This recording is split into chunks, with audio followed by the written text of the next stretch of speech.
আপনি কি জানেন, দোয়ায় মানুষ প্রায়ই একটা ভুল করে। অনেকে আল্লাহর কাছে বলে, হে আল্লাহ, আমাকে ধৈর্য দিন। কিন্তু নবী সাল্লাল্লাহু আলাইহি সাল্লাম আমাদের শিখিয়েছেন, শুধু ধৈর্য চাইবেন না, চাইবেন আফিয়া। একটা বিষয় ভাবুন, সবর সাধারণত কখন প্রয়োজন হয়? যখন পরীক্ষা আসে, যখন কষ্ট আসে, যখন বিপদ আসে। কিন্তু ইসলাম কষ্টকে মহিমান্বিত করে না।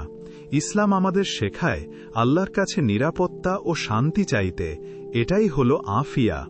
রাসূলুল্লাহ সাল্লাল্লাহু আলাইহি সাল্লাম বলেছেন, আল্লাহর কাছে ক্ষমা এবং আফিয়া চাইতে থাকো, কারণ ঈমানের পর মানুষের জন্য আফিয়ার চেয়ে উত্তম কিছু দেওয়া হয়নি।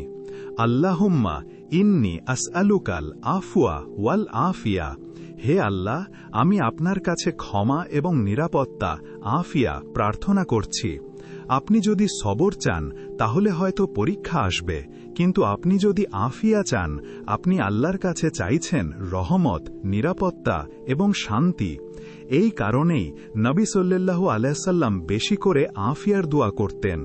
তাই আজ থেকে শুধু বলবেন না, হে আল্লাহ, আমাকে সবর দিন, বরং বলুন, হে আল্লাহ, আমাকে আফিয়া দিন। কারণ আফিয়া মানে আপনার ঈমান নিরাপদ, আপনার জীবন নিরাপদ, আপনার হৃদয় শান্ত। ভিডিও শেষ করার আগে একবার মনে মনে বলুন, আল্লাহুম্মা ইন্নী আসআলুকাল আফওয়া ওয়াল আফিয়া। যদি এই রিমাইন্ডারটি আপনার হৃদয় ছুঁয়ে যায়, তাহলে ভিডিওটি অন্যদের সাথে শেয়ার করুন।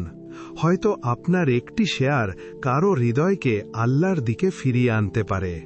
যদি আপনি চান আপনার প্রতিদিনের জীবনে এমন ইসলামিক রিমাইন্ডার থাকুক, তাহলে এখনই চ্যানেলটি সাবস্ক্রাইব করুন এবং এই যাত্রায় আমাদের সাথে থাকুন।